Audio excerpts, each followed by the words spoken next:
મિત્રો, ગમત સાથે જ્ઞાન ચેનલમાં હું મહિપત ગોહિલ આપ સૌનું હાર્દિક સ્વાગત કરું છું. આજે આપણે તાજેતરમાં જે આઈપીએલ સિઝન પૂરી થઈ એના જે મોસ્ટ આઈએમપી જે એમસીક્યુ પ્રશ્નો છે કરંટના, એના વિશે હું તમને વિસ્તૃત માહિતી પૂરી પાડીશ, જે તમને તમામ સ્પર્ધાત્મક ક્લાસ 3ની એક્ઝામ માટે ક્યાંક ને ક્યાંક ઉપયોગી નીવડશે. એટલે આખો લેક્ચર જોજો તમે.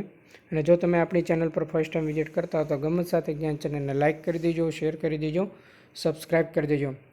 અને જો તમે આપણા ગ્રુપમાં જોડાવા માગતા હોય તો નીચે ડિસ્ક્રિપ્શનમાં ટેલિગ્રામની લિંક આપેલી છે ગમત સાથે જ્ઞાન ચેનલની, ત્યાં તમે જોડાઈ જજો.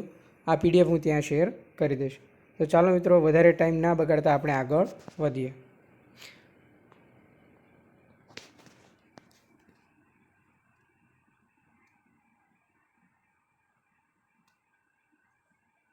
તો સૌપ્રથમ તો તમને ખબર હોવી જોઈએ કે આઈપીએલનું પૂરું નામ શું છે, તો કે ઇન્ડિયન પ્રીમિયર લીગ. આઈપીએલ એટલે કે આઈપીએલનું પૂરું નામ છે ઇન્ડિયન પ્રીમિયર લીગ. પછી તમને એમ પૂછે કે હાલમાં કેટલામી આઈપીએલ યોજાણી, તો તમને એ પણ ખબર હોવી જોઈએ કે હાલમાં 17મી આઈપીએલ યોજાણી છે. પછી આઈપીએલની શરૂઆત ક્યારે થઈ હતી એ તમને પરીક્ષામાં પૂછે તો એ પણ તમને ખબર હોવી જોઈએ કે આઈપીએલની શરૂઆત છે 2008થી થઈ હતી, બરાબર છે. અને સૌપ્રથમ વિજેતા ટીમ કઈ હતી ખબર છે કોઈને?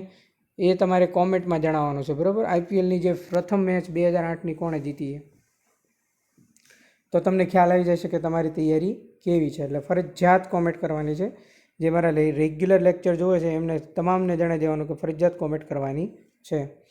આઈપીએલ 2024ની પ્રથમ મેચ ક્યાં તમને યોજાણી હતી એમ તમને પરીક્ષામાં પૂછે તો શું આવશે? MS ચિદમ્બરમ સ્ટેડિયમ, ચેન્નાઈ, ચેપોક કે ને આપણે એમાં પ્રથમ મેચ છે તે ત્યાં રમાણી હતી. અને ફાઇનલ પણ જે તમને પૂછે એ પણ ત્યાં જ આવશે, MS ચિદમ્બરમ સ્ટેડિયમ, ચેન્નાઈ, બરાબર છે. હવે તમને એમ પૂછે પ્રથમ મેચ ને છેલ્લી મેચ બંને ત્યાં જ યોજાણી હતી, બરાબર. આઈપીએલ 2024ની ફાઇનલ કઈ બે ટીમ વચ્ચે રમાઈ હતી તમને પરીક્ષામાં પૂછે તો કલકત્તા અને હૈદરાબાદ છે એના વિશે ફાઇનલ રમાણી હતી. એમાંથી કલકત્તા છે વિનર બની છે આઈપીએલ 2024ની ટીમ, અને ઉપવિજેતા ટીમ છે એ હૈદરાબાદ બની છે, બરાબર છે. હૈદરાબાદ છે એ 2016માં જીત્યું હતું ટાઇટલ, બરાબર છે, પ્રથમ સનરાઇઝર હૈદરાબાદ. ત્યારબાદ આઈપીએલમાં કલકત્તાએ કેટલા ટાઇટલ જીત્યા છે તો કે આઈપીએલમાં કલકત્તાએ 3 ટાઇટલ જીત્યા છે. એ ક્યારે તો કે સૌપ્રથમ 2012માં, પછી 2014માં અને 2024માં, એટલે કે હાલે. એટલે 10 વર્ષ પછી આઈપીએલમાં ત્રીજું ટાઇટલ છે કલકત્તાએ જીત્યું છે. એના કેપ્ટન છે શ્રેયસ અય્યર અને હૈદરાબાદના કેપ્ટન હતા પેટ કમિન્સ, બરાબર છે. સૌથી વધુ ટાઇટલ કોણે જીત્યા છે તો કે 5 ટાઇટલ જીત્યા છે. કોણે તો કે ચેન્નઈ અને મુંબઈએ સૌથી વધુ 5 ટાઇટલ જીત્યા છે, બરાબર છે. આની પીડીએફ છે આપણા ટેલિગ્રામ ગ્રુપમાં, હું ઓલરેડી મૂકી દઈશ. ત્યારબાદ આગળ વધીએ.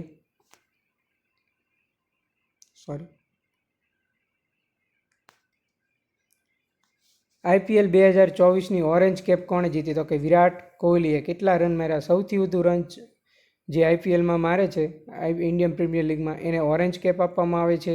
અને આ ઓરેન્જ કેપ છે એ આરસીબીના કેપ્ટન એટલે કે આરસીબીના કેપ્ટન તો ફાફ ડુ પ્લેસિસ છે.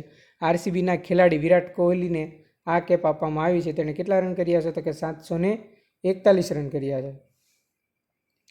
ત્યારબાદ આઈપીએલ 2024ની પર્પલ કેપ કોણે જીતી તો કે હર્ષલ પટેલે. કેટલી વિકેટ લીધી? કે 24 વિકેટ લીધી હતી. સૌથી વધારે વિકેટ જો આ સિઝનમાં લીધી હોય તો કોણે લીધી તો કે હર્ષલ પટેલે. એટલે કે એને સૌથી વધારે વિકેટ લેનાર ખેલાડીને કઈ કેપ આપવામાં આવે છે તો કે પર્પલ કેપ આપવામાં આવે છે.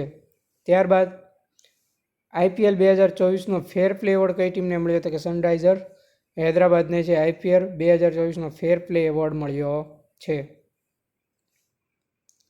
Game changer of the season IPL 2024માં game changer of the season કયો ખેલાડી રહ્યો તો એમ પરીક્ષામાં પૂછે તો આવશે સુનિલ નારાયણ. એટલે કઈ ટીમનો સુનિલ નારાયણ છે તો કે કલકત્તામાં છે, બરાબર છે. શા માટે એમને game changer of the season આપવામાં આવે છે એ આગળ આવશે એટલે ખબર પડી જશે, બરાબર છે. Amazing player of the season આપે તો કે નીતિશ રેડ્ડી એ અમેઝિંગ પ્લેયર ઓફ ધ સિઝનનો એવોર્ડ નીતિશ રેડ્ડીને આપવામાં આવ્યો છે. Most valuable player of the season જો તમને પરીક્ષામાં પૂછવામાં આવે તો સુનિલ નારાયણ, કલકત્તા, 482 રન ઉપરાંત 17 વિકેટ એમણે લીધેલી છે, બરાબર છે. તમને પરીક્ષામાં પૂછે કે amazing player of the season તો નીતિશ રેડ્ડી, અને most valuable player of the season Sunil Narayan. Sunil Narayan બે જગ્યાએ આવશે, Sunil Narayan sorry. Game changer of the સિઝનમાં આવશે સુનિલ નારાયણ, અને most valuable player of the સિઝનમાં પણ સુનિલ નારાયણ આવશે. શેના માટે? તો કે 482 રન અને 17 વિકેટ લીધી છે, એટલા માટે સુનિલ નારાયણ આવશે. બરોબર છે? ઓકે. ત્યારબાદ પૂછે electric striker of the season કોણ આવશે? તો કે જેક ફ્રેઝર છે એ ઇલેક્ટ્રિક સ્ટ્રાઇકર ઓફ ધ સિઝનનો એવોર્ડ એમને આપવામાં આવ્યો છે. અને perfect catch of the season તો કે રમણદીપ સિંઘને પરફેક્ટ કેચ ઓફ ધ સિઝનનો એવોર્ડ છે જે આપવામાં આવ્યો છે. બરોબર છે? હવે તમને એમ પણ પરીક્ષામાં પૂછે કે IPL 2024ના ફાઇનલમાં કેટલા રન થયા હતા? તો કે સૌપ્રથમ દાવ છે એ આપણે જોઈએ તો હૈદરાબાદે લીધો હતો અને 113 રન કર્યા હતા, જે કલકત્તાએ 10 ઓવરમાં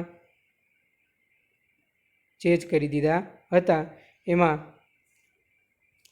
50+ રન કોણે માર્યા હતા એ તમારે કોમેન્ટ કરવાની રહેશે. બરોબર છે? તો આ હતા આપણા જે IPL 2024ના મોસ્ટ વન લાઇનર પ્રશ્નો, જેમાં તમને ખબર પડી જવી જોઈએ. પરીક્ષામાં પૂછે તો ઓરેન્જ કેપ પૂછે તો વિરાટ કોહલી આવશે, પર્પલ કેપ પૂછે તો કે હર્ષલ પટેલ આવશે, fair play award Hyderabad, game changer of the season અને most valuable player Sunil Narayan, amazing player of the season Nitish Reddy, electric striker of the season Jake Fraser, અને પરફેક્ટ કેચ છે એ રમણદીપ સિંઘમાં આવશે. બરોબર છે? સૌથી વધારે ટાઇટલ તમને ખબર છે, ચેન્નઈ અને મુંબઈએ કેટલી વાર જીતેલા છે? 5 વાર જીતેલા છે. બરોબર છે? ત્યારબાદ કલકત્તાએ 3 વાર. બરોબર છે? સૌ પ્રથમ ટાઇટલ કોણે જીત્યું એની તમારે કોમેન્ટ જીતવાની છે 2008માં. બરોબર?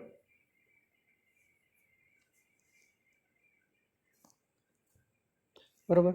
તો હાલના લેક્ચરમાં આપણે purple cap, orange cap, game changer of the season, best catch, electric striker of season તમામની વિસ્તૃત માહિતી આપી. બરોબર છે? અને PDF છે આપણા ટેલિગ્રામ ગ્રુપમાં મૂકી દઈશ, ત્યાં તમે જોઈ લેજો. હવે કોઈ પણ પ્રશ્ન હોય તો તમે કોમેન્ટ કરી શકો છો. આ પ્રશ્નો તમને તમામ સ્પર્ધાત્મક ક્લાસ 3ની એક્ઝામ માટે ઉપયોગી, ક્યાંક ને ક્યાંક ઉપયોગી નીવડશે. બરોબર છે? એટલે તમામ પ્રશ્નો તમે ગોખવા હોય તો ગોખી નાખજો, પણ યાદ રાખી નાખજો. ગોખવા કરતાં ગોખેલું ભૂલાઈ જાય. બરોબર? પણ મગજમાં બેસાડી દેજો. બરોબર છે? અને ખાસ આ પ્રશ્નો છે એ પૂછાય એવા પ્રશ્નો છે, એટલે તમારે યાદ રાખી જ લેવાના છે. બરોબર છે? તમને કન્ફ્યુઝન ના થવું જોઈએ, એટલે મેં વન લાઇનર લીધા છે. બરોબર છે? ઓકે મિત્રો, કેવો લાગ્યો લેક્ચર? જો સારો લાગ્યો હોય તો લાઇક કરી દેજો, શેર કરી દેજો, સબસ્ક્રાઈબ કરી દેજો. હાલમાં આપણે ખાખી એક સપનું નામની લેક્ચર સિરીઝ શરૂ કરી છે. એમના 3 લેક્ચર આવી ગયા છે. એમાં પણ જોડાવા માગતા હો તો તમે જોડાઈ જજો. ઉપરાંત મુખ્ય સેવિકાના ક્લાસ પણ ચાલુ છે, એ પણ તમે ના જોયા હોય તો જોઈ લેજો. ત્યાં પણ તમને ઉપયોગી જ્ઞાન મળી રહે એવા લેક્ચર આપવામાં આવ્યા છે. અને વિટામિનનો લેક્ચર તમામ ક્લાસ 3 માટે પણ લીધેલો છે, એ પણ સરસ છે. એ પણ ના જોયો હોય તો જોઈ લેજો મિત્રો.